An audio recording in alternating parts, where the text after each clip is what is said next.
Tengan todos muy buenos días, amados hermanos. Dios les bendiga. Les agradezco el permanecer en pie para leer la palabra de Dios. Recordemos que no la hacemos simple y sencillamente como un acto religioso, sino en el entendimiento de que cuando la Biblia habla, Dios habla. Y estamos de pie en presencia de la palabra del Rey Todopoderoso, Creador de los cielos y la tierra. En esta mañana, hermanos, vamos a dar continuidad a Mateo capítulo 10, estaremos en los versículos del 21 al 25 en esta segunda parte de este mensaje titulado como ovejas entre lobos. Si bien, hermanos, vamos a estar en los versículos 21 a 25, estaré leyendo desde el versículo 16 para tener el contexto de lo que se predicó la semana pasada y hasta el versículo 25. Dice así la palabra de Dios. He aquí yo os envío como a ovejas en medio de lobos. Sed pues prudentes como serpientes y sencillos como palomas, y guardaos de los hombres, porque os entregarán a los concilios y en sus sinagogas os azotarán, y aun ante gobernadores y reyes seréis llevados por causa de mí para testimonio a ellos y a los gentiles. Mas cuando os entreguen, no os preocupéis por cómo o qué hablaréis, porque en aquella hora os será dado lo que habéis de hablar. Porque no sois vosotros los que habláis, sino el Espíritu de vuestro Padre que habla en vosotros. El hermano entregará a la muerte al hermano, y el padre al hijo, y los hijos se levantarán contra los padres y los harán morir. Y seréis aborrecidos de todos por causa de mi nombre, mas el que persevere hasta el fin, éste será salvo.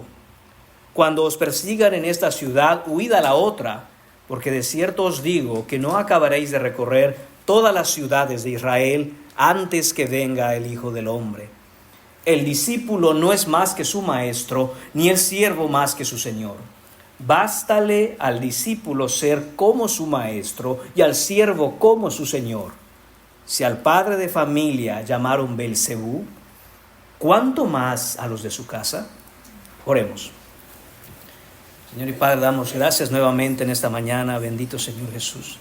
Gracias, Padre, gracias, nuestro Dios trino que reina con autoridad y poder. Señor, pedimos, Señor, que tu palabra nos instruya, nos transforme. Padre Santo, que podamos ver cómo tu palabra apunta a tu Hijo Jesucristo. Podamos creer, Señor, para salvación.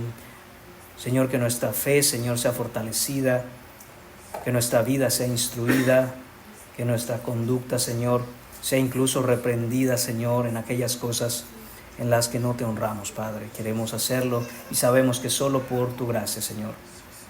Te pedimos, Señor, que tengas misericordia de esta iglesia, de cada alma aquí presente, y seas tú, Señor, por el poder de tu Espíritu, hablándonos en esta mañana. Te lo pedimos todo en el nombre de tu Hijo Jesús. Amén. Puede tomar asiento, amado hermano. Como he dicho ya, hermanos, vamos a continuar con esta sección que vemos con un subtítulo en Reina Valera 1960, y ese subtítulo es Persecuciones venideras. Lo hemos dividido en dos partes, siendo que el texto es amplio, y en esta mañana corresponde entonces dar continuidad a esta situación que describe el Señor Jesucristo, en la que aquellos enviados, aquellos discípulos, hermanos míos, serán, dice el Señor Jesucristo, perseguidos, aborrecidos, azotados. Y hasta el punto en donde estamos ahora aquí en Mateo 10, Jesús ha comisionado a estos 12 discípulos, hermanos, con una misión bien específica y clara, que es predicar el evangelio del reino. Les ha dado autoridad, hemos leído eso ya, pero también les advierte que el avance del reino no vendrá sin oposición. Serán como ovejas en medio de lobos, dice el Señor Jesucristo en su palabra. Y ahora les dice algo aún más impactante que eso. Les dice que la persecución no solo vendrá de los enemigos del reino, sino incluso de los miembros de su propia familia. Jesús, hermanos, no suaviza la verdad, la dice con claridad, la dice directamente y la expone con una honestidad casi brutal. Porque solo aquellos que conocen el costo de seguirle van a poder perseverar hasta el final. Muchas veces, hermanos, la razón por la cual una persona no persevera en la doctrina de los apóstoles, no persevera en la fe cristiana, es porque desde el inicio se le habló de una fe que era mentira.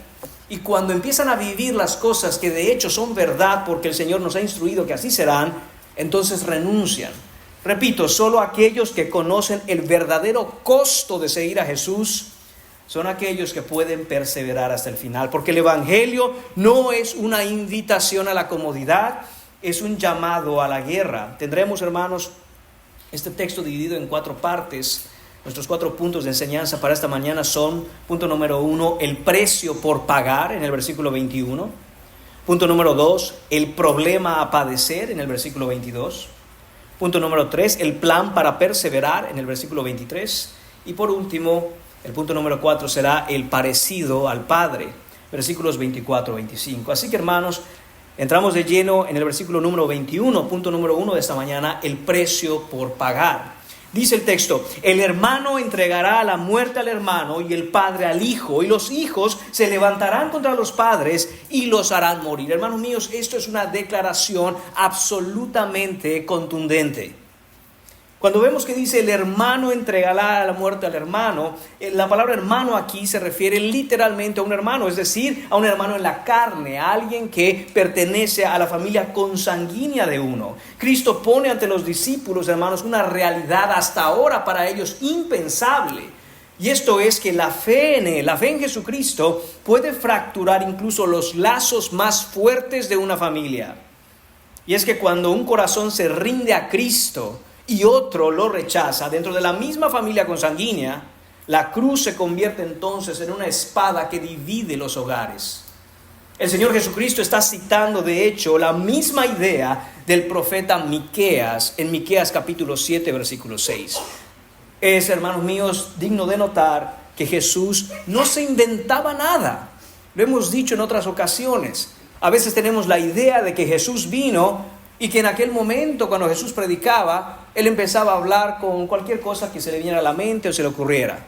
Bien podría haberlo hecho, hermanos. Él es Dios encarnado. Sin embargo, porque su palabra es inmutable y no cambia, Él siempre estuvo citando aquello que ya había sido dicho en el Antiguo Testamento.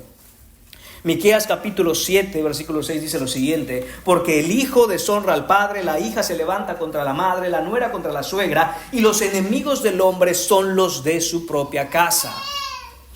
Tenemos que hacer, hermanos, una parada obligada en el camino para entender qué está diciendo Miqueas capítulo 7, particularmente el versículo 6, para saber a qué se refiere el Señor Jesús con esto que está diciendo. Es importante que entendamos correctamente, hermanos, lo que el Señor Jesús está hablando aquí.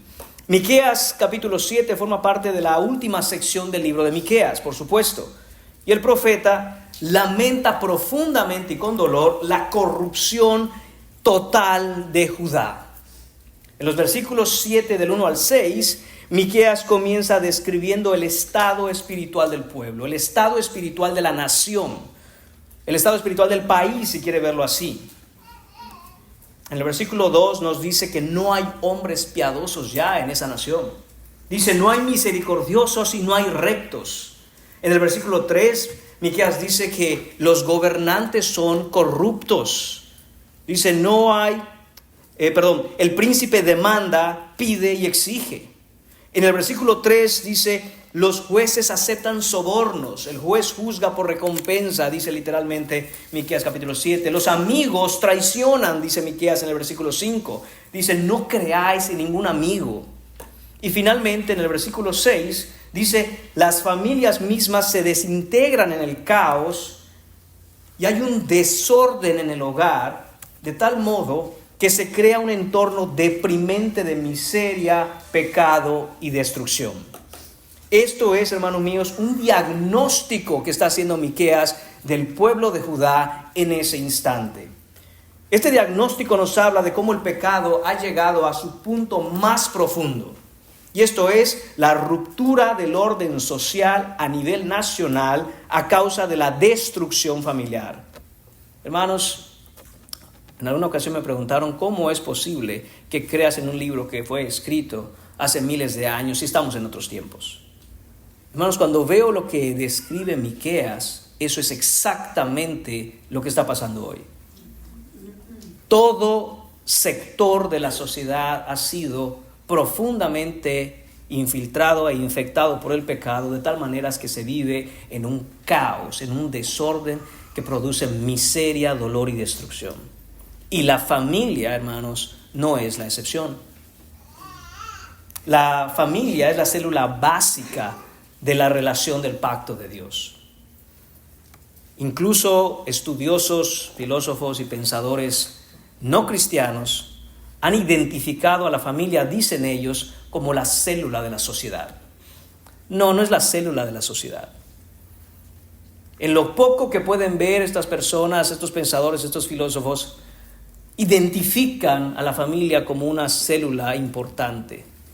Pero la palabra de Dios no nos dice que es la célula de la sociedad, nos dice que es la célula básica de la relación del pacto de Dios con su pueblo. Así que, hermanos, ponga esa idea ahí, vamos a regresar ahí en un momento.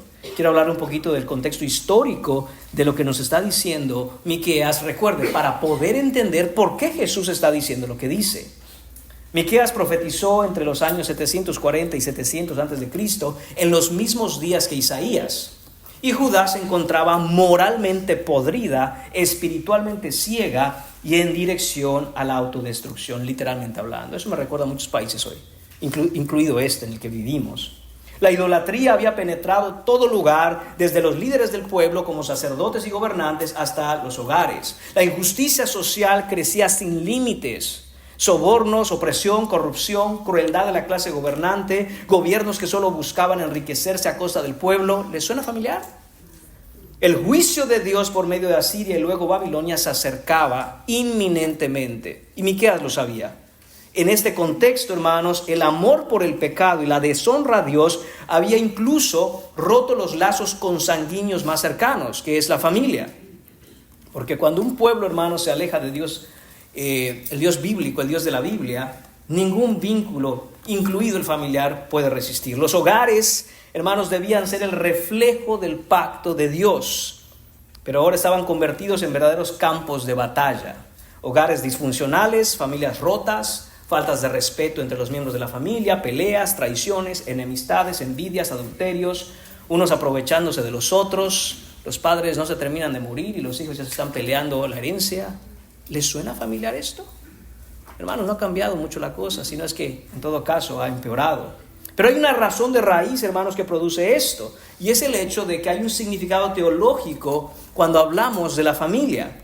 La familia, sabemos, hermanos míos, no la diseñó el hombre, no fue idea de ningún humano, es Dios quien estableció el orden de la familia, porque a través de la familia el Señor hizo un pacto. En la teología del Antiguo Testamento, la familia era la unidad básica del pacto de Dios con su pueblo. Dios no se relaciona con el hombre de manera arbitraria, es decir, a tontas y locas, a como sea. No, hermanos, hay un orden en el que Dios se relaciona con su pueblo. Tampoco lo hace de manera individual o aislada. Nunca Dios tuvo relación con una sola persona exclusivamente, sino que era en forma de pactos de manera colectiva. Déjeme darle algunos ejemplos. Dios no salvó a Noé de manera individual ni exclusiva, sino que salva a su familia, es decir, a su esposa, a sus hijos y a sus nueras. Génesis capítulo 6, versículo 18.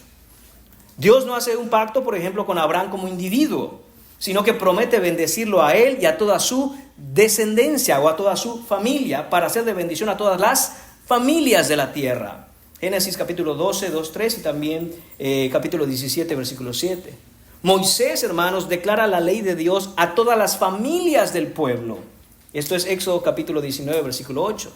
En Deuteronomio capítulo 6, versículo 7, el Señor deja claro que la enseñanza del pacto de la palabra de Dios es responsabilidad de los padres hacia los hijos. ¿Para qué? Para mantener a la familia bajo la autoridad de la ley y el pacto de Dios. El sacerdocio levítico se transmitía de padres a hijos. Quizá usted ha escuchado antes: yo y mi casa serviremos a Jehová. Entiéndase, yo y mi casa, yo y mi familia. ¿En qué contexto está dicho esto, hermanos? En el contexto en donde Josué se está despidiendo del pueblo y él entiende que tiene que dirigir por última vez, el último mandato que da. Todo lo que había hecho Josué para dirigir al pueblo de Dios hacia precisamente su Dios se tenía que resumir en una cosa. Y lo que hace es, en Josué capítulo 24, versículo 14 y 15, hermanos míos, da su última instrucción. Y es relevante que sea precisamente esa. Déjenme leerlo, hermanos, brevemente en Josué capítulo 24, versículos 14. Dice: ahora pues, temed a Jehová y servidle con integridad y en verdad, y quitad de entre vosotros los dioses a los cuales sirvieron vuestros padres al otro lado del río y en Egipto, y servid a Jehová. Y si mal os parece servir a Jehová, escogeos hoy a quien sirváis, si a los dioses a quienes sirvieron vuestros padres cuando estuvieron al otro lado del río, o a los dioses de los amorreos en cuya tierra habitáis, pero yo y mi casa serviremos a Jehová. Note inmediatamente, hermano, hermana, cómo hay ciertos elementos en las declaraciones que hace Josué que implican una decisión que hay que tomar entre: yo no sé qué dioses, yo no sé qué tipo de idolatría los padres de vosotros hayan cometido, pero ustedes tienen que tomar una decisión. Escojan a quién van a servir. Y solo hay dos opciones: o van a elegir servir a Dios en integridad y en verdad, o van a continuar en las idolatrías de las otras generaciones que les precedieron. Yo no sé qué van a hacer, dice Josué, pero yo sí sé qué voy a hacer. Yo y mi casa, yo y mi familia serviremos a Jehová. Otra cosa muy importante que tenemos que mirar ahí, hermanos míos, es que Josué no dice: yo voy a servir al Señor y le preguntaré a mi familia si quiere, si está de acuerdo, si les gusta servir a Jehová o no. No, hermanos. Él dice: yo y mi casa esto haremos. Entiéndase, Josué toma la responsabilidad de que su familia sirva a Jehová. Sirva al Señor. Y eso es una de las cosas, hermanos míos, que tenemos que tomar directamente, sobre todo para los varones que estamos aquí.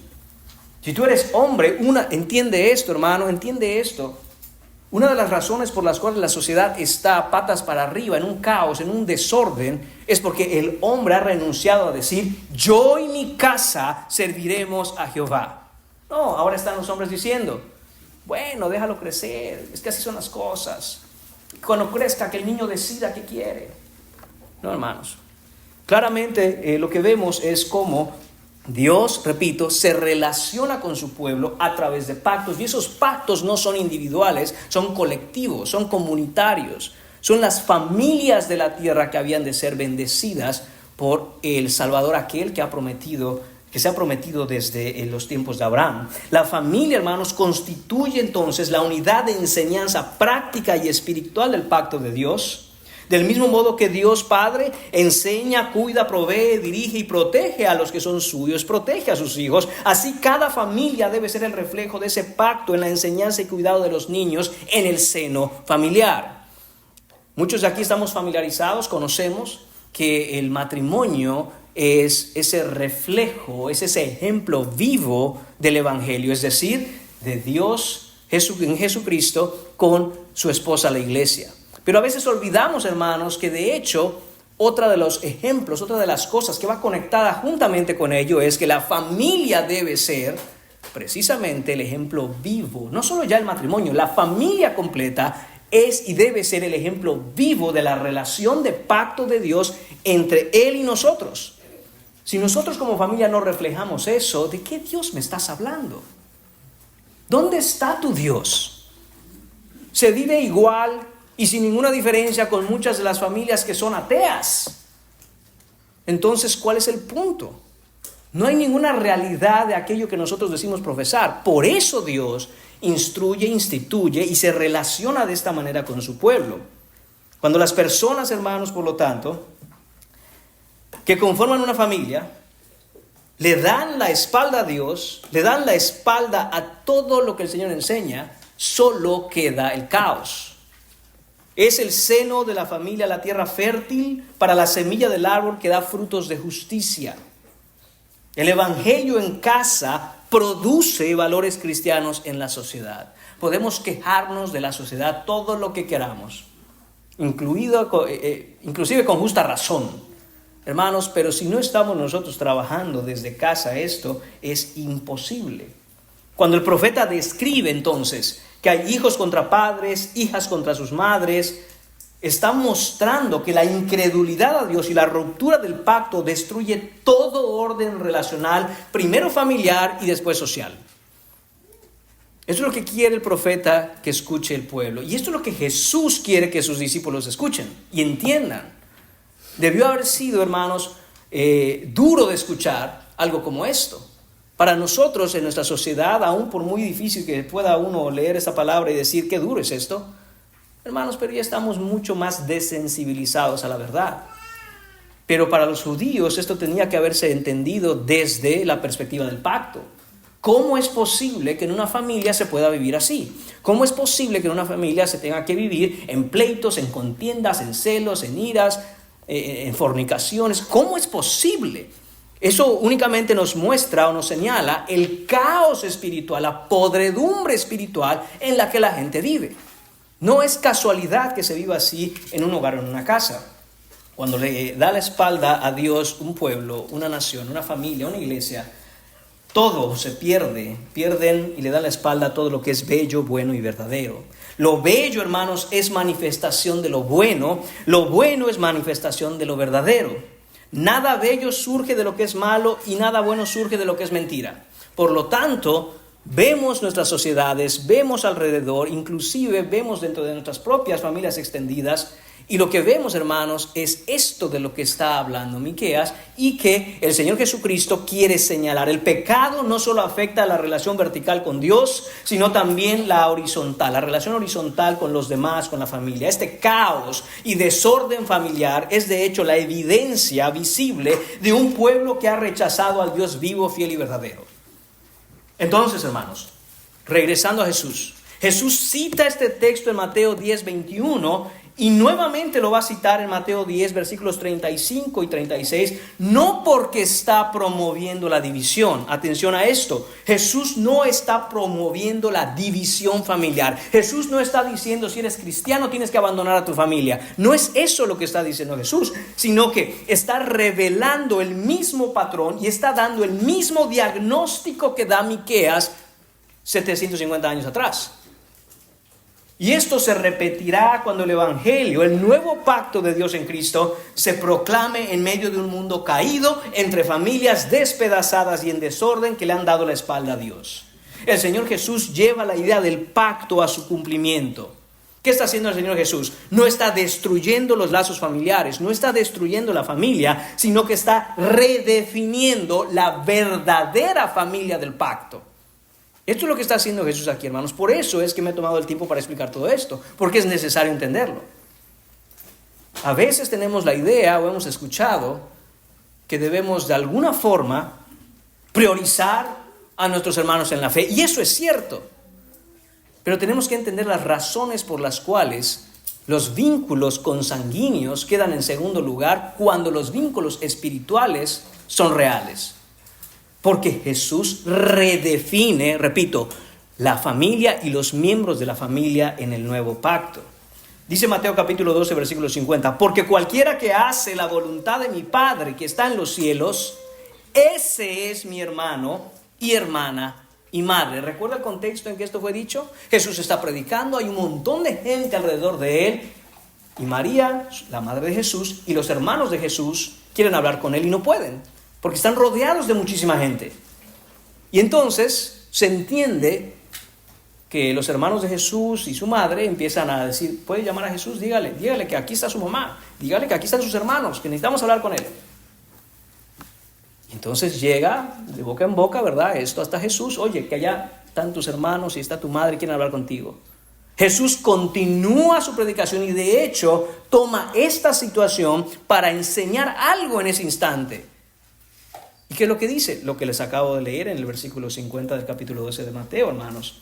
Cualquiera que hace la voluntad de mi Padre que está en los cielos, ese es mi hermano y hermana y madre. El nuevo pacto, hermanos, entonces, no se basa en la genealogía consanguínea, sino en la regeneración del corazón. Ya no se trata de nacer de una familia específica, sino de nacer del Espíritu por el poder de Dios.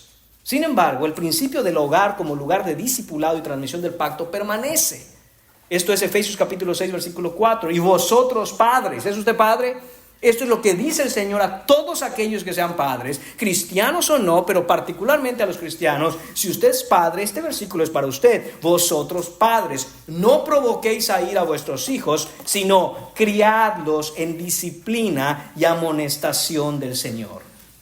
Por tanto, en el antiguo pacto, hermanos, la familia consanguínea era la forma externa de identificar al pueblo del pacto. Era la forma externa, de decir, ok, ¿de qué familia vienes? Somos del linaje de David, somos de la tribu de Judá, somos de la línea de Benjamín. Y ellos se identificaban así por los lazos consanguíneos. Tanto así que ellos identificaban eso como su identidad y su nación completa. Decían, por eso somos el pueblo de Dios. Lo que Jesús está haciendo, hermanos, es simple y sencillamente ir más profundo al hecho de que cuando mandó a sus discípulos a predicar, dijo, primero prediquen a las ovejas perdidas de la casa de Israel. No les aceptan, sacuda el polvo de sus pies. Diciendo, no es porque pertenecen a la nación de Israel que son verdaderos israelitas. Ustedes están fuera de la nación de Israel, no son ciudadanos del reino, sino creen en mí. Ahora le está señalando ¿de dónde, a qué profundidad ha llegado esto? Y dice, no es la familia en la que naciste la que te hace parte de esto o de aquello. Es el nuevo pacto en mi nombre. Es la fe en Jesucristo que te hace nacer de nuevo y ahora te constituye uno de la familia de la fe. Para el discípulo verdadero, hermanos, el precio por guardar el pacto de Dios hoy en 2025, es decir, la fe en Cristo y el compromiso con la verdad del Evangelio de Jesucristo, incluirá muchas veces el rechazo de la familia natural y en ocasiones la traición de parte de sus familiares. Así como en los días de Miqueas, hermanos, el compromiso con Dios causaba separación en las familias apóstatas, hoy es la fidelidad a Cristo la que puede provocar rechazo en el entorno más cercano, es decir, nuestra familia consanguínea. La verdad de Dios divide entre quienes aman la verdad y quienes rechazan la verdad. Por tanto, Miqueas capítulo 7, versículo 6, que es citado por Jesús, está anticipando el precio que hay que pagar, el costo de ser un discípulo verdadero. Seguir al mundo o seguir a Cristo. Y hay que seguir a Cristo, aunque eso signifique la oposición familiar. El discipulado de Cristo crea entonces líneas de fuego dentro de las familias. Y no debe ser, hermanos, quiero aclarar esto, no debe ser porque el creyente sea conflictivo. No debe ser porque ahora el que vino a creer en el seno de una familia de no creyentes esté en oposición a ellos, esté de alguna manera influenciando contiendas o esté de alguna manera también, hermanos, creando conflictos dentro de la familia. Absolutamente no. Debe ser porque el Evangelio en sí mismo los confronte. El Evangelio, y más específicamente, la vida bajo sujeción al Evangelio, es la que debe confrontar a aquellos familiares consanguíneos. Porque el Evangelio, hermanos, no puede negociarse, no puede acomodarse y no puede ajustarse a las antiguas reglas y leyes de los reinos donde nosotros vivíamos antes, que eran el reino de las tinieblas en realidad. El Evangelio divide lo falso de lo verdadero y lo leal de lo tibio. Así que, hermanos, cuando Cristo entra en una casa, no siempre trae unión, a veces trae de hecho lo opuesto, trae una espada que divide. Entonces, hermanos, esto es lo que está diciendo Jesús. Está diciendo, el estado en el que se encuentran las familias de la tierra es tan grave y están tan profundamente afectados e infectados por las iniquidades y las idolatrías que cometen, que en el momento en que uno de sus miembros ve la luz, viene a la luz, cree la verdad y empieza a vivir de una manera diferente, con nuevos lazos familiares, más profundos incluso que los lazos consanguíneos, se van a molestar con usted. Repito, no es ni debe ser nunca porque el creyente es conflictivo. Cuando el creyente es conflictivo, habría que cuestionarse la veracidad de su fe. Y tristemente, hermanos, pasa mucho. Personas que dicen ser creyentes, pero no han nacido de nuevo, no se han rendido plenamente a Jesucristo, no viven en sujeción a la palabra, y en lugar de dar y traer a esa familia perdida esa luz que deberían traer. Más bien lo que ocurre, hermanos, es una oposición al Evangelio por causa del mal testimonio de otros.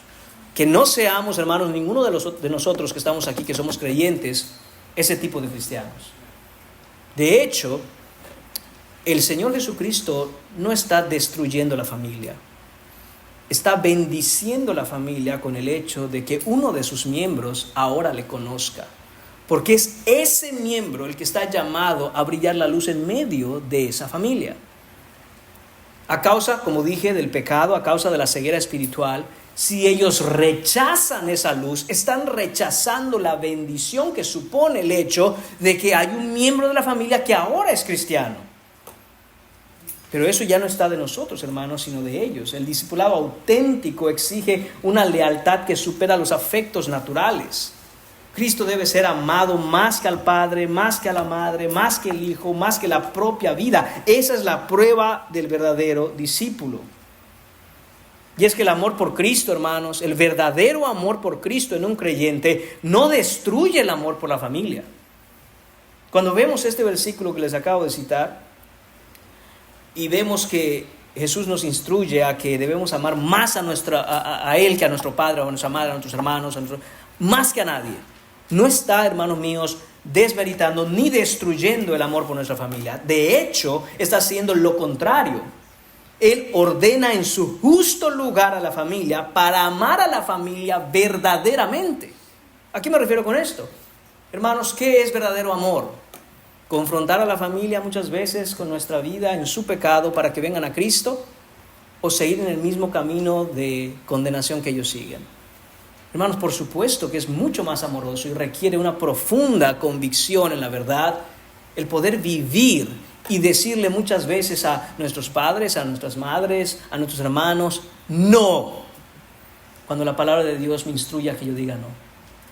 No es posible vivir así. No, yo ya no adoro los dioses que tú adoras. ¿Por qué? Porque la Biblia me lo instruye así. Entonces yo tengo que decidir si seguir en idolatría a los dioses que mis padres sirvieron, cuando obviamente no estoy hablando de padres que no fueron cristianos y a lo mejor una persona viene a Cristo. O incluso, recuerde, estoy simplemente parafraseando a Josué capítulo 24. O incluso a los dioses de los americanos en cuya tierra habitáis. No decía americanos, ¿verdad? Decía amorreos. Pero lo estamos aplicando al tema de hoy. ¿A qué Dios vas a adorar? Tienes que, hermano mío, tener claro que un verdadero amor por la familia consanguínea, inicia solo con verdadero amor en Cristo y un verdadero amor por la familia de la fe. Porque si no tenemos esto claro, entonces se sigue en ese desorden y caos familiar que solo lleva a la destrucción.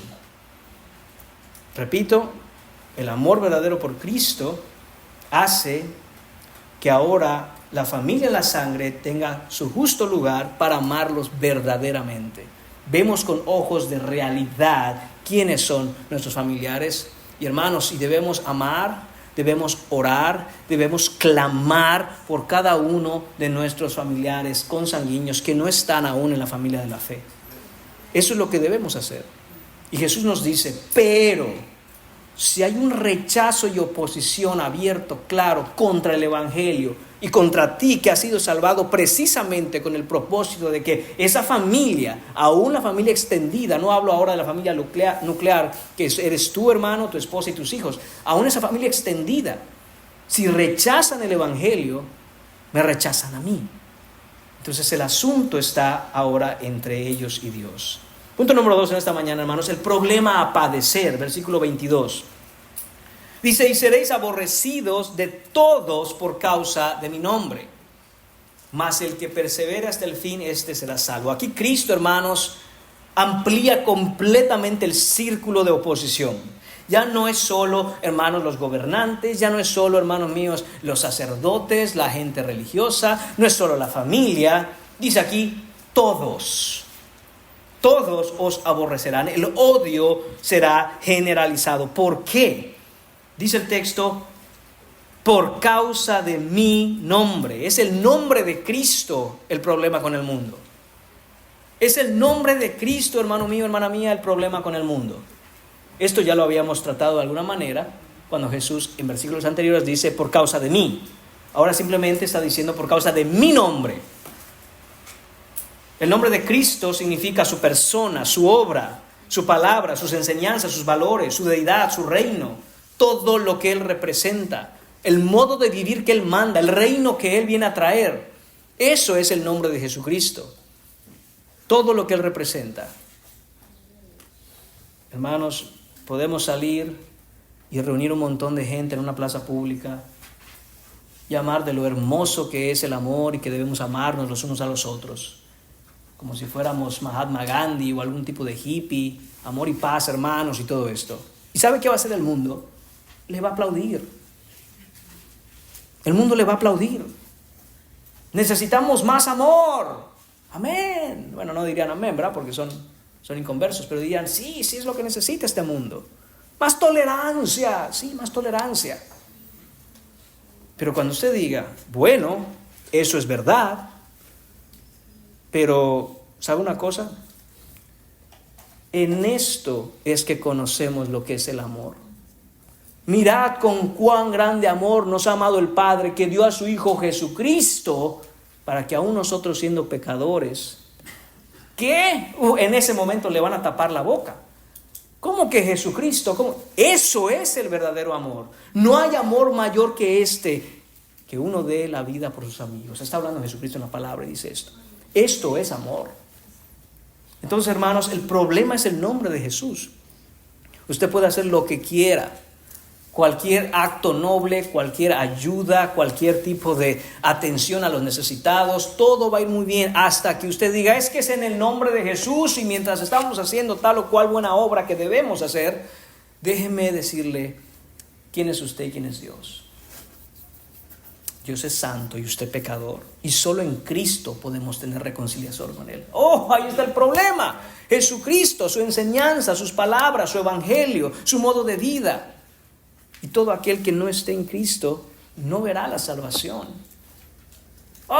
¿Cómo va a ser posible? No. Entonces, hermanos, es claro por la palabra y también por experiencia personal, usted puede notarlo. En este mundo el problema es el nombre de Cristo. Los discípulos llevan el nombre del Señor y ese nombre despierta la furia del mismísimo infierno. La hostilidad del mundo, hermanos, no es un accidente, es una consecuencia inevitable para los que genuinamente vivimos en el reino de Dios y proclamamos al Rey de ese reino que es el Señor Jesucristo. El mundo, hermanos, nunca va a odiar al cristiano por su bondad. Nunca va a odiar al cristiano por cómo puede ayudar. Nunca va a odiar al cristiano por lo que puedan obtener de los cristianos. Nunca. Eso nunca va a pasar. Pero los van a odiar y van a odiarnos como cristianos por la rectitud de una vida que se ha entregado a Jesús y porque odian esa vida. Porque esa vida es una denuncia constante y viva del pecado en que ellos viven. ¿Se ha dado cuenta de eso? Llega el pastor a la casa de aquel nuevo creyente y hasta las botellas del Six se esconde. ¿Por qué? El pastor no ha hablado, no ha dicho nada. Solo fue de visita. Porque, hermanos míos, de manera natural, aquel representante de Cristo, aquel embajador del Señor, entra y se espera una rectitud de parte de Él. Y la persona, el inconverso, un nuevo creyente muchas veces que aún está limpiando su vida, sabe que no vive en rectitud. Y tiene inmediatamente o vergüenza o temor o las dos cosas. Sí, pero si el pastor no le va a morder, no le va a hacer nada. Es que no es el pastor, es que es Cristo. Es que es Cristo. Cae y sobrecae sobre el alma del hombre el hecho de una convicción de que lo que está haciendo es incorrecto y está mal. Y de nuevo, uno no ha dicho nada. Si el mundo te ama, hermano, si el mundo te acepta, si el mundo te aplaude, si se ríe de tus chistes, es posible que no estés siguiendo al mismo Cristo que el mundo crucificó. Tendrías que chequear tu vida. Tendrías que chequear si no has comprometido el evangelio. Tendrías que checar si eres uno en la iglesia y otro fuera de la iglesia. Porque, hermanos, es imposible que si nosotros vivimos a la manera que Cristo nos ha enseñado a vivir, el mundo nos abrace, nos dé honra o nos dé gloria. Es imposible. completamente tema cuando algo que dice ser cristiano es muy popular y aceptado en el mundo.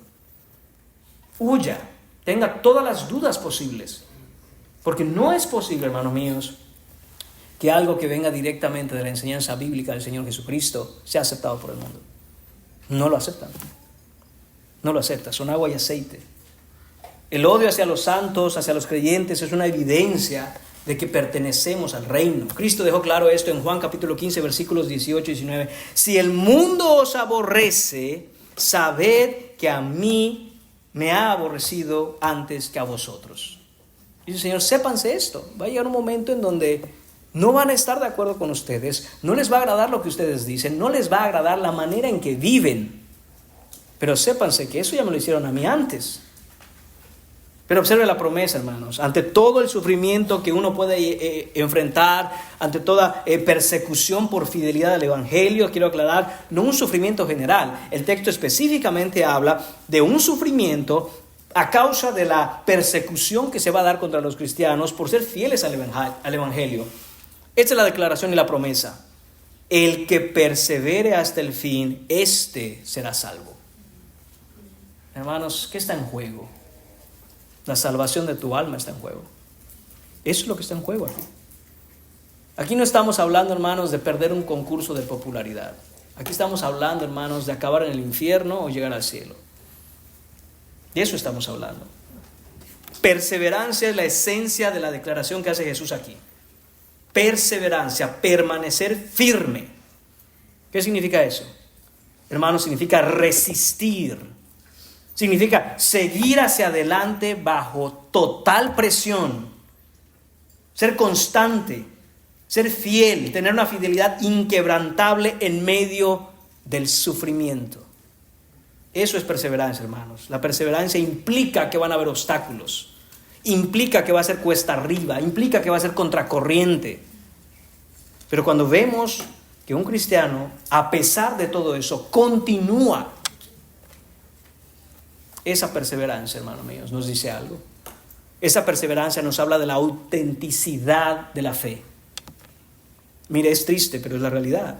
Muchas personas abandonan la fe y cuando uno va, usted conoce el vocabulario, hermanos, y honestamente no me agrada el vocabulario. Es que están desanimados. ¿Sabe usted qué significa desanimado? Viene de la palabra latín anima, que significa alma o espíritu. Y des, que significa quitar. Quiere decir que no tienen las fuerzas o las ganas o el entusiasmo, ¿verdad?, para hacer las cosas, específicamente refiriéndose al Señor. Hermano, no estás desanimado. Lo que tienes es que necesitas arrepentirte de tus pecados y venir a Cristo para que tengas espíritu de vida, que te mueva a hacer las cosas por Dios. Esa es la realidad. Oren por fulano, oren por fulana. ¿Quién es? Una tía que tengo. Sí, ¿cuál es la petición de oración? Es cristiana, es creyente. Llegó a la iglesia como 2 veces. No fue la pregunta. La pregunta, ¿ha entregado su vida a Jesucristo? ¿Es una mujer cristiana, piadosa, reverente al Señor, temerosa del Señor o no? Que haya llegado 2, 3 veces, o 1 mes, o 2 años, y ahora, escúchela de nuevo, el vocabulario, hermanos, ¿no? Llegaba a la iglesia, ahorita está apartada. Solo puede haber una cosa cuando uno habla de estar apartado. Es apartado para el Señor. No hay otro, no. ¿Apartado de qué o qué? Es apartado para el Señor, en el Señor, o simplemente eres un perdido. Hermanos, no lo estamos haciendo ni señalando de una manera despectiva. Simple y sencillamente que tenemos que conocer el diagnóstico correcto para orar de la manera correcta. Entonces, no, la persona está perdida. Aunque haya llegado a la iglesia. ¿Por qué? Porque no hubo perseverancia. La perseverancia, repito, es la autenticidad de una fe verdadera. Y entonces esas personas muchas veces señalan el motivo de su desánimo por una serie de diferentes obstáculos que han tenido para continuar en la fe. Y uno dice, pues es que, ¿qué quieres que te diga? Ese es el punto con la fe, que vamos a experimentar obstáculos, que vamos a tener todo en contra muchas veces para continuar, pero la fe verdadera continúa. Continúa y continúa. El que persevere hasta el fin, este será salvo, dice el texto. Hasta el fin. Esto se refiere a 2 cosas, hermanos. Para unos es el fin de la vida en esta tierra. Recuerda, el contexto es oposición, persecución, sufrimientos a causa de la fidelidad a Cristo. Y hermanos, hay hermanos cristianos en otros lugares del mundo que desde que se acuerdan, desde que tuvieron uso de razón como cristianos, han vivido en persecución. Esto es real en nuestro mundo hoy. En otros lugares del planeta, hermanos cristianos, no saben, desconocen lo que es vivir sin persecución. No saben qué es eso. En una ocasión a un pastor americano que estuvo en China compartiendo con los hermanos ahí, en el momento en donde hubo un tiempo de preguntas y respuestas, uno de los hermanos chinos preguntaban: ¿qué hacen ustedes cuando el gobierno hace esto, y cuando los persiguen, y cuando esto, y cuando lo otro, y cuando los encierran en la cárcel? Y el pastor americano dice: no, nosotros no experimentamos nada de eso. Y los ojos de esos pobres chinos se pusieron redondos en ese momento, hermanos. ¿Por qué? Porque, ¿qué? ¿Me está diciendo que hay una iglesia que vive sin ser perseguida? Sí. No sabíamos. ¡Wow! ¡Qué maravilloso debe ser vivir en tu país! Es en serio, me imagino que las iglesias están llenas de gente, me imagino que todo el país adora al Señor. Dice el pastor americano: ¿no? ¿Cómo? Dice: no. Llueve muy fuerte y ni llegan. Se golpean esa mañana con la esquina de la pata de la mesa en el dedito y: ¡ay, me duele el dedo y no voy! Es que no sabe cómo me duele. Y estos hermanos de China estaban sorprendidos por ello. ¿Es en serio? Dice: sí. Nosotros podemos reunirnos cuando queramos de la semana, en cualquier hora que lo deseemos. Nadie nos va a impedir a reunirnos o a hablar de Cristo. Pues me imagino que la gente en la calle está llena de cristianos predicando el evangelio. Dice: no, están ocupados trabajando. Hay muchas cosas que hacer, menos dedicarse a la obra de avanzar el reino. Hermanos, uno de los países en donde más ha crecido el evangelio en las últimas 2 décadas es precisamente China. Y en donde más ha decrecido el avance del reino o el alcance a personas que no son cristianas es los Estados Unidos de América. Hermanos, es un problema grave. Perseverancia, hermanos, nos habla entonces de la realidad de una fe auténtica. Sin perseverancia, hermanos, no podemos hablar de una verdadera fe. Y dice además que será salvo.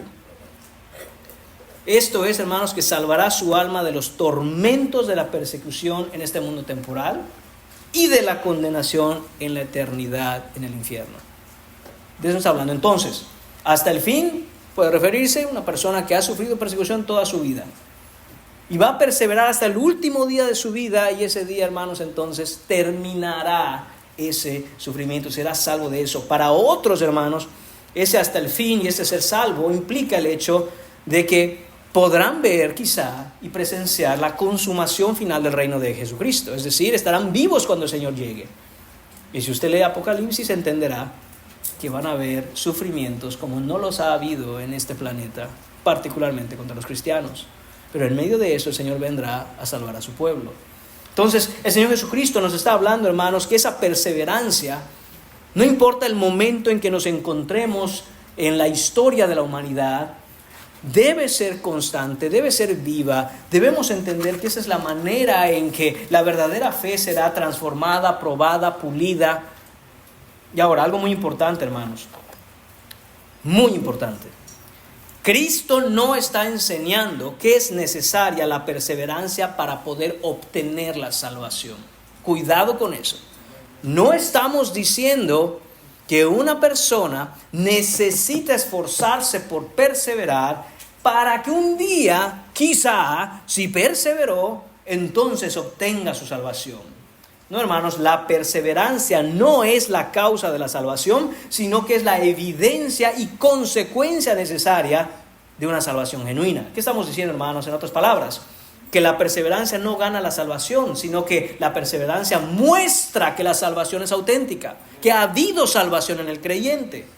La perseverancia no produce la salvación, sino que evidencia, muestra a una persona verdaderamente salva. El que realmente ha nacido de nuevo perseverará hasta el fin, porque Dios es quien sostiene y persevera al creyente. Filipenses capítulo 1, versículo 6 dice: estando persuadido de esto, dice Pablo, convencido de esto, esta es la verdad, no hay duda de ello. El que comenzó en vosotros la buena obra, la perfeccionará hasta el día de Jesucristo. Es la misma idea que está diciendo Jesús aquí. Perseverancia, perfeccionamiento, resistencia, constancia. ¿Quién hace eso en el creyente? El Señor. Y quizás si has estado un tiempo en la fe, habrás experimentado momentos en tu vida en donde dijiste: estoy a punto de renunciar. Y hermanos, fue el Señor que de pronto, por su misericordia, por su bondad, te trae a sus pies y empiezas a tener de nuevo ese avivamiento interior en donde dices: voy a continuar hasta el fin de mis días. No hay manera que nadie me separe del amor de mi Señor. Dice: pero tú eres el mismo que hace unos días estabas con que ya voy a tirar la toalla. ¿Cómo es posible? Sí, porque el Señor me persevera. Si somos verdaderos creyentes, hermanos, nunca, jamás, nunca vamos a perder nuestra salvación. La salvación no se pierde. Recuerde esto: ¿cuál es el don que el Señor nos da en nuestra salvación? La vida eterna. Una vez que hemos creído el Evangelio, una vez que hemos admitido delante del Señor que somos pecadores y no merecemos el cielo, pero que Jesús murió en la cruz para pagar mis pecados y regalarme esa entrada al cielo, solo por su misericordia, solo por gracia, solo por fe en Él. Entonces, hermanos, empezamos a tener vida eterna. Si uno perdiera la salvación, entonces, ¿no quiere eterna la salvación? ¿No quiere eterna? Bueno, era eterna, pero en tu caso tú la perdiste después de unos años. No, hermanos. Cuando se obtiene la salvación, es eterna, es para toda la eternidad, valga la redundancia. No hay manera en que uno pueda perder esa salvación. Además, 1 de Pedro capítulo 1, versículo 5 nos dice: sois guardados por el poder de Dios mediante la fe para alcanzar la salvación que está preparada para ser manifestada en el tiempo postrero. Misma idea que está predicando Jesús. Otras palabras, escuche: sois guardados por el poder de Dios. Sois sostenidos, protegidos, cuidados, amados, dirigidos. ¿Por qué? Por el poder de Dios. Es el poder de Dios que hace esto. ¿Cómo? Mediante la fe. Es mediante la fe. No es tu fe, hermano mío, la que tiene fuerza. Es el poder de Dios que mediante la fe, es decir, la fe es el vehículo por el cual el poder de Dios te empieza a sostener. Es la fe en Él. No, recuerde, no la fe en la fe, no es la fe en que todo va a salir bien, no, fe en Jesucristo, en que Él efectivamente es Dios encarnado, que vivió la vida perfecta que no pudimos vivir y padeció la muerte que no pudimos nosotros morir. Fue sepultado y resucitó al tercer día. Esa es mi fe, porque Él es poderoso. Yo soy sostenido, no me sostengo en mis fuerzas. Mediante la fe obtengo eso. Y dice: para alcanzar. Recuerde, usted ha estado aquí muchas veces. Para significa, este es el propósito por el cual el Señor está sosteniendo a sus creyentes, a sus hijos, a los que son de su reino, hasta el final. Para alcanzar la salvación. Note, no dice para obtener la salvación, sino para alcanzar, para llegar hasta ese día, para vivir una vida en el que en un momento esa salvación, que dice, está preparada, no dice estará, dice ya está preparada. Es otra manera de decir: usted ya tiene esto, pero ¿sabe qué va a pasar? Va a ser manifestada en su plenitud. Va a ser manifestada, ¿cuándo? En el tiempo postrero. Hermanos, en otras palabras, la perseverancia, como hemos dicho, no nos da la salvación, sino que una vez que tenemos salvación, el Señor nos va a sostener. ¿Sabe para qué? Para un día en el que estemos delante del Señor Jesucristo en toda su gloria, cuando Él venga y consume su reino, podamos estar frente a Él de pie sin avergonzarnos, en la manifestación plena de nuestra fe, hermanos míos, que es lo que debemos aguardar con tantas ansias. La perseverancia entonces es inherente e inseparable de la salvación. Van juntas. Es una cosa, hermanos míos, que nosotros separamos para poder entender, pero que en la realidad espiritual esas cosas son la misma cosa. Perseverancia y salvación van de la mano. No pueden separarse.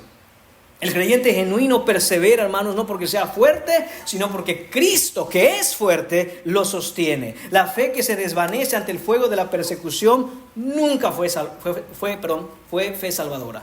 Nunca fue fe salvadora. No puede extinguirse la llama de la salvación en una persona cuando esa llama es genuina. No puede. Siempre recuerde esto, la fe que fracasa antes del final fue una fe falsa desde el principio. Hebreos capítulo 3 versículo 14 nos lo dice de esta manera: porque somos hechos participantes de Cristo con tal que retengamos firme hasta el fin nuestra confianza del principio. Es lo mismo, hermanos. Hemos sido hechos participantes de Cristo, es decir, somos hechos por la fe partes de su cuerpo. Estamos en Él vivimos, nos movemos y existimos. Es en Cristo Jesús. Con tal que, es otra manera de decir para, el propósito es esto. Perdón. Para que retengamos firme hasta el fin nuestra confianza en el principio. Él está sosteniendo nuestra fe. La perseverancia, hermanos, es el sello visible del creyente verdadero.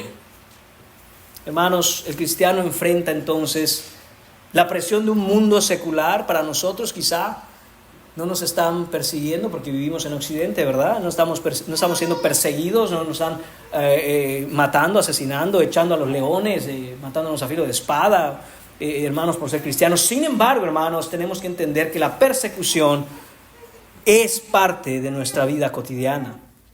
El cristiano enfrenta presión de un mundo secular que ridiculiza la verdad bíblica, redefine la moralidad, busca silenciar el evangelio verdadero.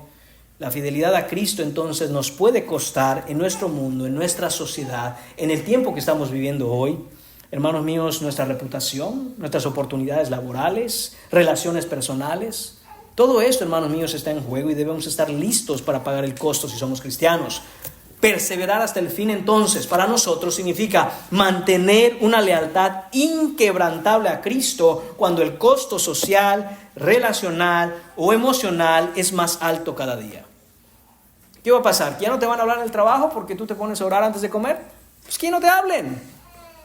¿Qué va a pasar? ¿Que te van a echar del trabajo porque no has querido hacer las cosas que el jefe dice cuando sabes que son ilegales, cuando sabes que no se debe hacer? Pues que te echen.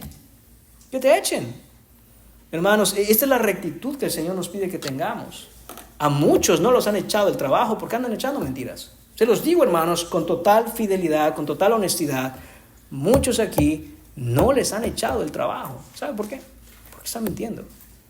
Por eso. Porque si usted dijera la verdad, a lo mejor el jefe le quiere mucho, pero la verdad es que no puedo. Te vas por fuera. Lo siento. Entonces, hermanos, no nos mantengamos ciegos ante la realidad del hecho de que somos perseguidos. Y la manera en que no nos persigan es, hermanos, guardar a Cristo detrás para que nadie lo vea. Meterlo en la bolsa para que no se enteren. Hermanos, pero preguntémonos qué testimonio estamos dando delante de esas personas que saben que somos cristianos. Es cristiano, pero cuando le digo que me eche la mano con unas cositas, él sabe, ella sabe. No, hermanos.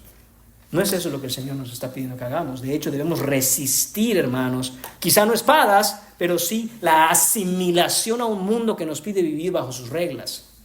Romanos capítulo 12, versículo 2 nos dice: no os conforméis a este siglo, sino transformaos por medio de la renovación de vuestro entendimiento, para que comprobéis cuál sea la buena voluntad de Dios, agradable y perfecta. Tenemos que renovar nuestra manera de pensar, hermanos. Cuando renovamos nuestra manera de pensar, entonces nuestras convicciones cambian. La manera y estilo de vida, hermanos, cambia.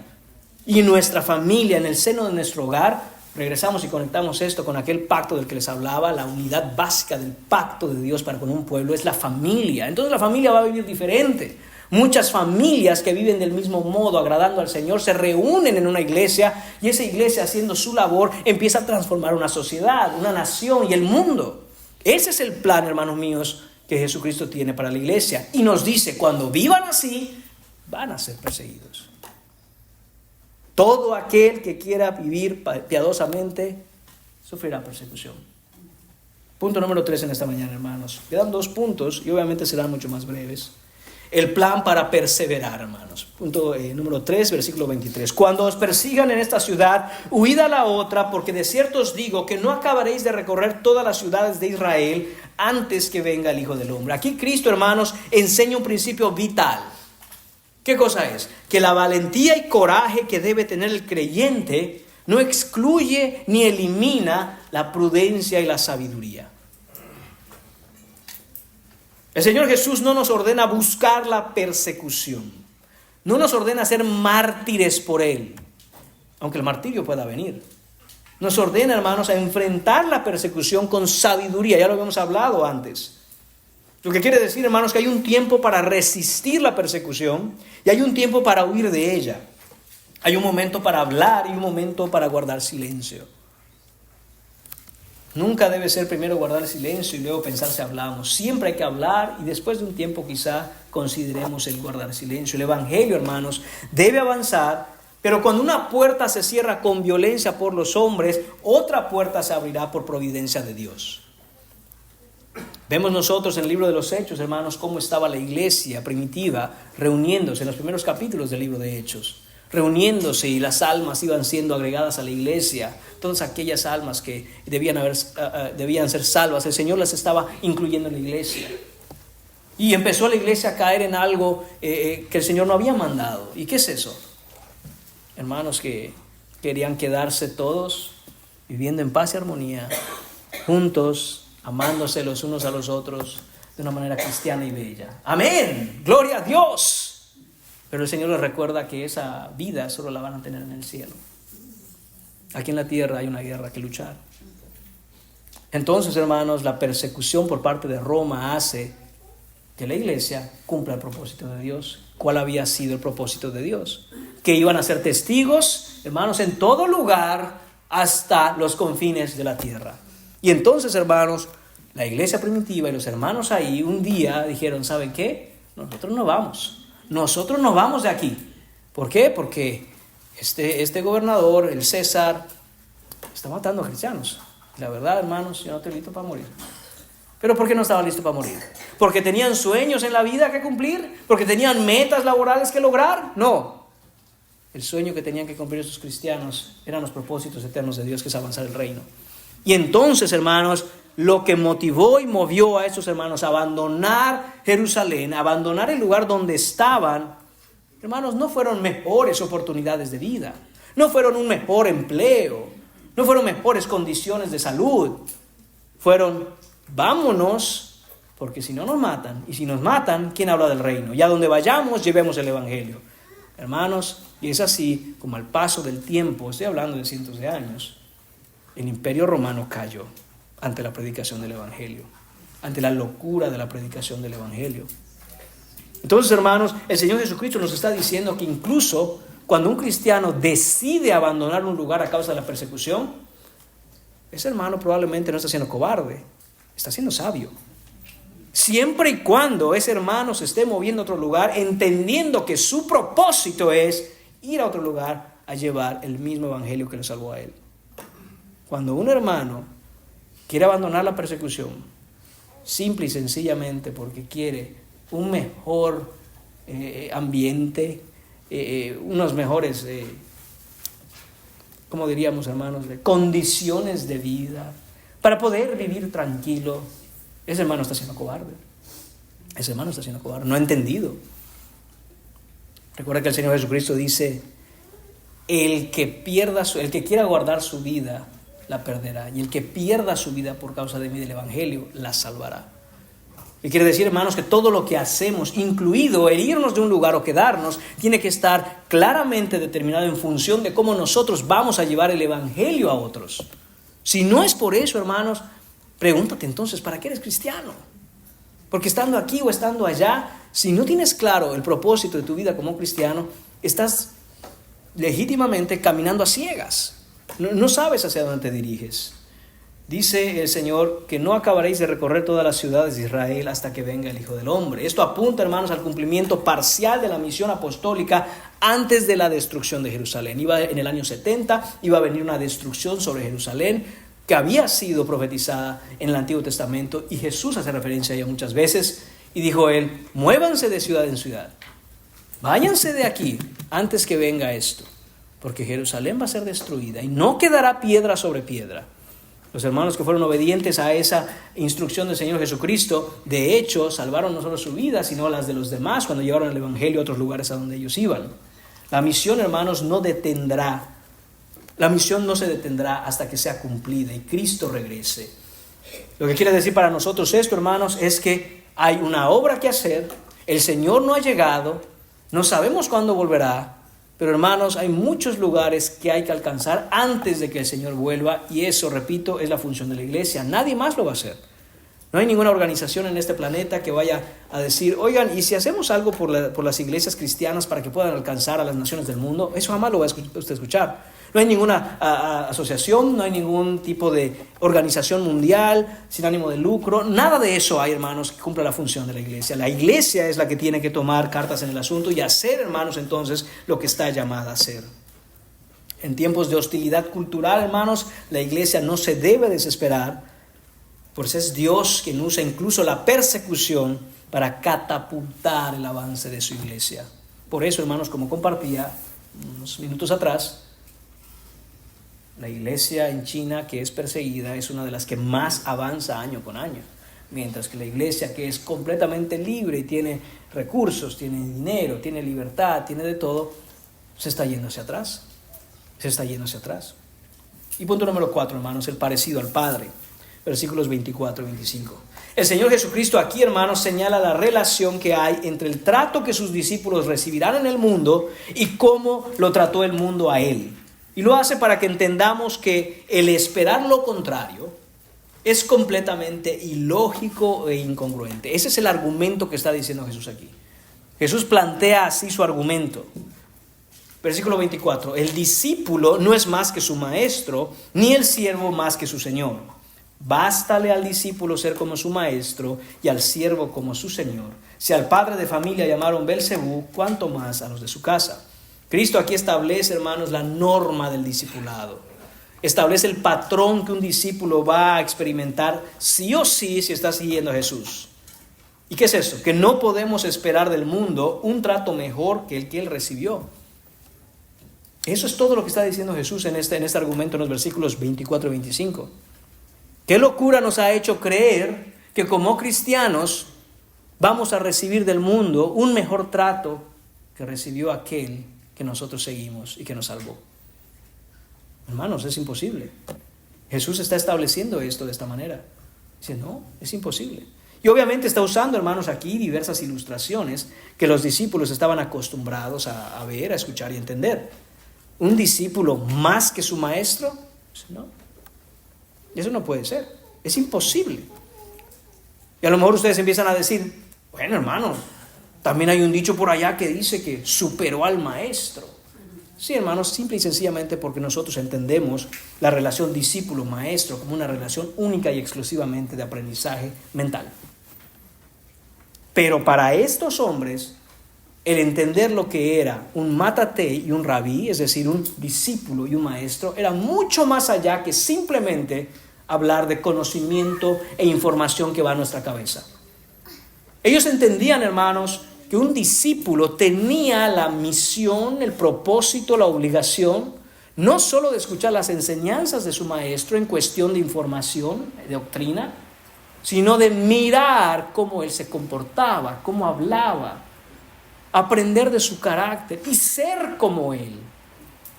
Y dice entonces Jesús, a hombres que entendían esto, no puede ser que un discípulo tenga un carácter diferente a aquel que tuvo su maestro. Porque si está aprendiendo de él, entonces terminará hablando como él, pensando como él, comportándose como él, teniendo el mismo carácter que él. Y si el carácter de Jesús y todas las obras que hizo cuando estuvo en su ministerio terrenal, hermanos, lo llevó a ser crucificado, lo llevó a ser asesinado, lo llevó a la cruz y ser odiado y aborrecido.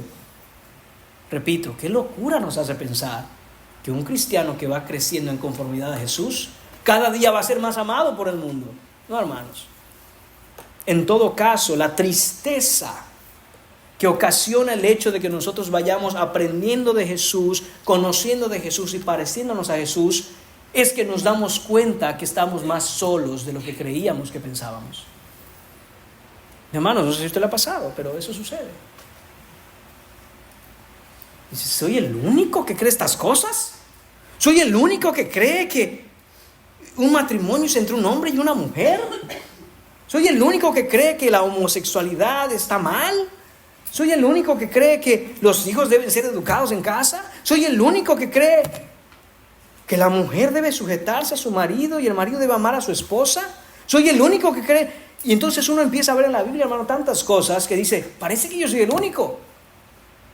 Y de pronto cuando uno conoce a otro hermano, dice, no hermano, yo pienso lo mismo que tú. Estalla el corazón en un gozo de decir, no estoy loco. Hay otro loco como yo, otro loco por Cristo como yo. ¿Verdad que es esto, hermano? Sí, hermano, no estás solo. Aunque parecemos que estamos solos, porque el mundo continúa yéndose en ese amplio, en ese ancho camino en donde muchos van, muchos hallan esa puerta ancha, pero angosto es el camino y estrecha la puerta que conduce a la salvación. Entonces, hermanos míos, esto es lo que está diciendo Jesús aquí. No solo utiliza esto, utiliza otra expresión y dice, el siervo no puede ser más que su Señor. Y eso también es lógico. De nuevo, estas son cosas que ellos entendían cuando Jesús las decía. Quizá pudiéramos aplicar, hermanos, aquí un entendimiento de esto a nuestro trabajo. Los que vamos a hacer un trabajo, sabemos que tenemos un jefe. Hermanos, mientras el jefe sea jefe, usted es el empleado. Usted recibe órdenes. Usted no le va a dar órdenes al jefe. Es el jefe que le da órdenes a usted. Dice, bueno, sí, pero un día, si el señor que es mi jefe hoy se jubila o le pasa algo, la verdad yo soy su mano derecha, yo quedo de jefe. Bueno, sí, tal vez. Y voy a hacer un mejor trabajo que él. Bueno, sí, tal vez. Entonces lo habré superado. Bueno, tal vez en el mundo. Pero aquel que es nuestro Señor estará sentado en el trono por siempre y para siempre. Jamás se va a bajar de ahí y jamás nadie nunca va a alcanzar las profundidades de su infinita sabiduría. Por lo tanto, Él siempre es el Señor. Jamás lo superaremos. Nunca. No hay nadie que lo supere. Y por último, hermanos, dice Él, y de aquí viene el título, ¿verdad?, de este último punto, el parecido al Padre. Dice, si al padre de familia llamaron Belcebú, ¿cuánto más a los de su casa? Recuerde que los fariseos habían visto las obras de Jesús. Y la conclusión a la que los fariseos llegaron no es que las cosas que hacía Jesús estaban hechas en el poder del Espíritu Santo, sino que estaban hechas en el poder de Belcebú, el príncipe de los demonios. Decían, este hombre es un endemoniado, es lo que es. Hermanos, Jesús trae a colación esta situación y les dice, y es hermosa esta ilustración. Dice, no solo son mis discípulos y yo soy su maestro. No solo son mis siervos y yo soy su Señor. Más aún, yo soy padre y ustedes hijos. Y si al padre de familia conecta inmediatamente, hermanos, y no se pierda esta línea de conexión, aquello que pudiera haber asustado a los discípulos cuando les dijo, sus hermanos los van a atacar, sus padres los van a entregar y los enemigos de su casa serán los que los van a traicionar. Dice, no están solos. Porque cuando esa familia quizá, quiera Dios que no, pero aun si esa familia los rechazare y estén en oposición al rey que ustedes sirven, no deben preocuparse. Y él dice esta ilustración aquí, haciendo referencia de hecho, en contraposición a lo que se ha dicho antes, el padre de familia, refiriéndose a él. Tienen un padre. Aun si tu padre y tu madre te abandonaran, yo no te abandono. Tienen un padre y ustedes son hijos. Y si al padre de familia le han dicho que está endemoniado, que hace las cosas por el poder de Satanás, si le han dicho eso al padre, ¿cuánto más habrán dicho y dirán de los de su casa? Entonces, hermanos, esto usted lo puede comprobar muy fácilmente. Diga lo que está en la Biblia. Literalmente. A veces, hermanos míos, decimos tal cual el versículo sin explicarlo a nuestro entendimiento, sin dar un comentario al respecto. Tal cual la palabra de Dios pura y sin ningún tipo de alteración humana o nada. ¿Cómo puedes pensar así? Yo no te estoy diciendo lo que dice ahí. Yo no estoy usando mi mente para decirte esto, no estoy dándole una interpretación al texto, simplemente estoy diciendo lo que está ahí. Es todo. Y uno de esos textos que hoy es ardiente y caliente, ¿no?, es el orden familiar desde el matrimonio y en el resto de la familia. Maridos, amad a vuestras mujeres. Mujeres, respetad y sujetarse a vuestros maridos. ¡Eres un machista! ¿Cómo puedes pensar así? Solo cita el texto, no maten al mensajero, por favor. Pero si hay que matarlo, pues amén. Pero el punto es que eso no cambia el mensaje. El mensaje es el mismo. Y así pudiéramos mencionar muchas otras cosas que la Biblia dice, hermanos. Literalmente se nos va a decir muchas cosas, se nos va a etiquetar, hermanos. En lo largo de la historia de la iglesia, a los cristianos le han puesto infinidad de etiquetas. Y todas tienen que ver con el hecho de que somos unos rebeldes, que somos y buscamos el desorden social, el caos de la sociedad. Yo digo, claramente no están viendo la realidad. Se vive a ciegas completamente, pero no es misterio porque, hermanos míos, lo dice la Escritura. Y es que, hermanos, donde el evangelio verdaderamente impacta a una familia, impacta a una sociedad, impacta a una nación, hermanos, se vive de una mucho mejor manera, que no es el propósito, pero es como resultado es la añadidura que el Señor nos regala. Hermanos, se vive de una manera mucho mejor que en países donde le han dado la espalda a Dios. Entonces no tiene sentido alguno que algunas personas piensen o digan que somos los cristianos los que de hecho causamos desorden social y alboroto, cuando no es así. Es justo al revés. Cuando una nación, repito, abandona a Dios, las familias abandonan a Dios, el orden de la sociedad se pervierte, hermano mío, solo queda caos y destrucción. El siervo fiel, hermanos, por tanto, no busca un trato mejor que el que recibió su Señor. Busca parecerse a Él y que el mundo haga con Él lo que quiera. Eso es lo que tenemos que tener en cuenta, hermanos. Nunca debemos nosotros comprometer, debemos orar al Señor que nos dé la fortaleza, hermanos, porque a todos en algún momento nos van a temblar las piernas cuando haya que pararse firme en la enseñanza y la doctrina del Señor Jesucristo en el mundo. Por eso tenemos que orar y clamar al Señor por valentía, fortaleza, coraje de decir, discúlpeme, pero yo no puedo hacer tal o cual cosa, o no puedo vivir así, o no puedo participar de esto, porque mi Señor, hermano, mi Señor me ha enseñado esto y lo otro. Muchas veces el problema viene, hermanos, cuando nosotros queremos asumir el hecho de que lo que vivimos, lo vivimos porque nosotros hemos llegado a la conclusión de que esa es la mejor vida que podemos tener. Entonces, ¿cómo convenzo al otro de que yo estoy en lo correcto? Y no, hermanos, debemos empezar a cultivar y desarrollar cada día más un vocabulario, un lenguaje de siervo. El siervo siempre va a hablar, es que mi Señor, es que el Señor, es que tengo un rey, tengo un Señor y me ha mandado a vivir así y me ha prohibido el hacer esto. Y por amor a Él yo quiero obedecer sus mandamientos. En lugar de decir, sí, pero mire, lo que pasa es que no se da cuenta que vivir de esta manera es mejor. Porque no, hermanos, eso no va a convencer a nadie. Tristemente lo digo, he estado escuchando más y más argumentos en contra del pecado que vienen de la mente humana antes que la Escritura. Hermanos, y de verdad lo digo, es doloroso ver cómo incluidos, y con dolor digo esto, hermanos, incluidos pastores y hermanos que en un momento he considerado sanos y firmes, están cayendo en esto. Eso solo me habla, hermanos, de la necesidad de presentarle al mundo un evangelio o la palabra de Dios diluida para que no se moleste el mundo. Bueno, ¿qué dice la Escritura? ¿Esto es lo que agrada a Dios o no? Bueno, lo tendríamos que ver desde varias perspectivas, porque si usted mira, hay personas, incluso se ha estudiado que todo para suavizar el hecho de decir, es que es pecado, punto. Eso es lo que la Biblia dice. Claro que el pecado, a fin de cuentas, ocasionará en su vida desastre, pero no llamamos a la gente a dejar el desastre y el pecado de su vida para que vivan mejor, sino para honrar a Dios. Y deje que el Señor entonces haga con su vida lo que Él quiera. Pero cuando empezamos, hermanos, a dar argumentos fuera de la Escritura, claramente debemos identificar a ese hombre o esa mujer, a quien sea que está hablando. ¿No será que tienes un poco de miedo de decir la verdad de la Escritura tal cual es?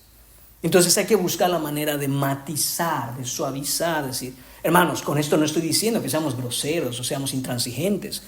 Podemos con toda humildad citar la Escritura cuál está. Y eso es más que suficiente como testimonio en contra del pecado en el que el mundo vive. Pero no busquemos, hermanos, de nuevo, buscar ponerle algodones a la verdad de Dios para que no lastime. Hermanos, no sé usted, pero los momentos de mayor comunión con Dios y de mayor convicción contra mi pecado ha venido precisamente en momentos de mucho dolor. de mucho dolor, porque la confrontación que hace la Biblia al corazón del hombre es dolorosa. Hermanos, no es que alguien va a entrar al cielo brincando y sonriendo. Se entra, hermanos míos, con dolor, con lágrimas. Uno quiere llegar ahí. Hermanos, para finalizar y a manera de conclusión, Cristo no nos llama a un discipulado cómodo, sino a una lealtad que desafía todo poder humano. Seguirle va a dividir, pero también va a definir. Divide el mundo entre los que aman la verdad y los que aman las tinieblas, y define quién es verdaderamente de Él y quién no lo es. El Evangelio no busca, hermanos, de ninguna manera la aceptación del mundo, sino su confrontación. Y el precio de seguir a Cristo nunca va a ser opcional. Para el que sigue a Cristo verdaderamente, el precio es inevitable. En algún momento llegará. Debes estar listo para eso, hermano. Así que no retrocedas, no suavices la verdad para ganar el aplauso del mundo o ajustarte a él para evitar un rechazo. No temas perderlo todo por Cristo si es necesario, porque Cristo es más que todo lo que puedas perder. El que tiene a Cristo lo tiene todo, y el que lo pierde todo por causa de Cristo no ha perdido nada. Permanece fiel al Señor, persevera hasta el fin y serás salvo. Se manifestará esa realidad de tu salvación como nunca antes la habías visto. Ahora, si estás aquí y no has puesto tu fe en Jesucristo, si tú vives una vida en la que has escuchado de la iglesia o incluso estás aquí sentado escuchando todo esto, debes cuestionarte una cosa: ¿en qué reino estás? Porque solo hay dos reinos, y el que no está uno está en el otro. Está el reino de Jesucristo, el reino de la luz, de la verdad, de la justicia. Y está el reino de las tinieblas, de la maldad, de la muerte y la destrucción. En uno de esos dos reinos vives. Y esto es una guerra, y solo un reino va a prevalecer. No pueden prevalecer los dos al mismo tiempo. Y hermanos, vemos por la palabra, y amigo que estás aquí sentado, debes saber que la palabra de Dios dice esto, que el reino de Cristo será consumado. Y Él vendrá y acabará con todos aquellos que no se hayan rendido al Rey Jesucristo. Jesucristo en una ocasión dijo que ¿qué rey que va a la guerra no primero manda a sus embajadores, a sus siervos, a preguntar cuáles son las condiciones de paz? Porque al ver que son más, sabe que será destruido. Yo te digo, no seas el rey de tu propio reino. Nadie ha vencido al Rey Jesucristo, ni la muerte lo venció. Se levantó con poder al tercer día y lo vas a enfrentar.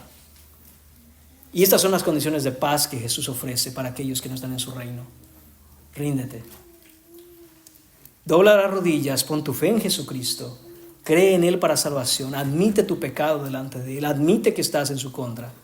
Él es un Rey misericordioso y bueno, y todo aquel que viene y se postra ante Él y pide perdón, entonces todos sus pecados le son perdonados. Y cree en Él, y ahora le sirve a Él, y ahora vive por Él, y abandona el reino de tinieblas en el que vivía, recibe vida eterna. Todo aquel que en Él crea no será avergonzado.